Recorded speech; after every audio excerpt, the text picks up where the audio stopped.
Okay, something else we saw this week. Senator Tim Scott announced an exploratory presidential run. I love that, where they're like, I'm just going to go out and take the pulse of the public.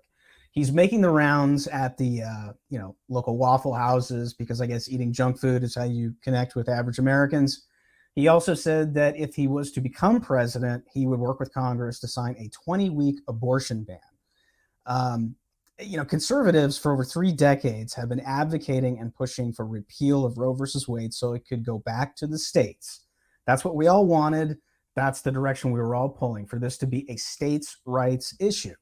Now you have the Supreme Court, which steps in and delivers, just blows my mind. I never thought that would happen in my lifetime, but they deliver to conservatives the ultimate victory by repealing Roe versus Wade so it become a states' rights issue. So why the hell is Tim Scott now campaigning to take this away from the states and give it back into the hands of Fedzilla with this 20-week ban? Why can't conservatives like Tim Scott understand that we've already won on this issue and it's time to move on to something else, maybe like the non-existent southern border and illegal immigration? That seemed to be a winning issue for Trump in 2016. I think it'll be a winning issue for Trump in 2024 when he starts to ring that bell. But what is this about? I mean, other than kind of like low-hanging fruit, Tim Scott really thinks that he's going to be able to attract more normies, people who maybe don't vote Republican or don't vote at all, to this. And I say it's just going to repel those types of people. I look at what happened in Wisconsin with the Supreme Court, how basically the pro-choice crowd basically turned out in force. How does this benefit the party? I spent Easter in Michigan with some friends, and I flat out asked, how is it in a state where Whitmer is now saying that she may have gone a wee bit too far for lockdowns, she was still reelected? And what they told me was in the past year, she had dictated the entire grounds of this reelection based on one thing, and it was abortion.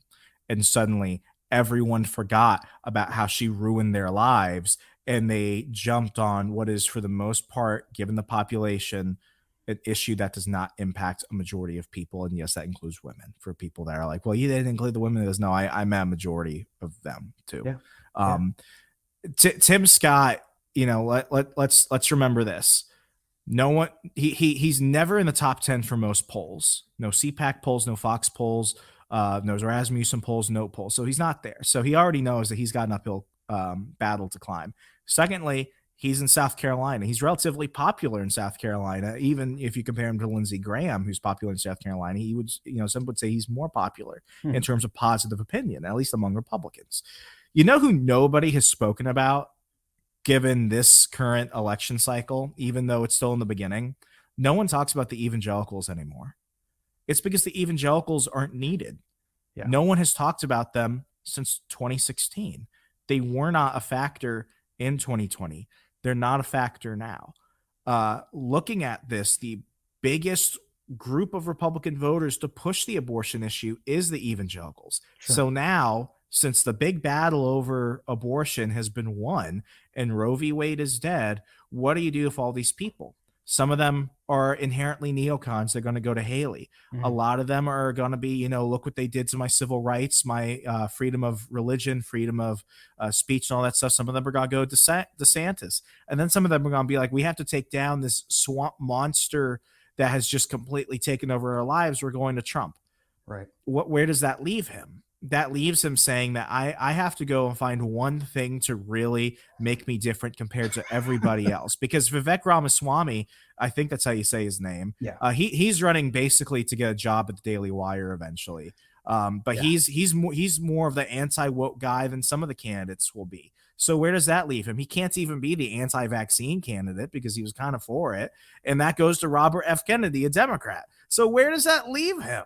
I think it has less to do with the fact that he wants to be this substantial pro-life warrior. And I think he needs something to build upon, because nobody wants to, I just want to be part of the radical middle crowd like that.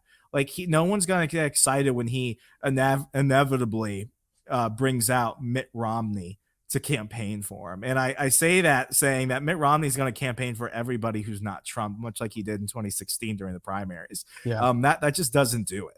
So Well, and I I think it guess has less to do with that. It has more to do with the fact that right now he's Mhm. struggling. He took bad advice and he thinks this is what's going to help him stand apart. It will, for the wrong reasons.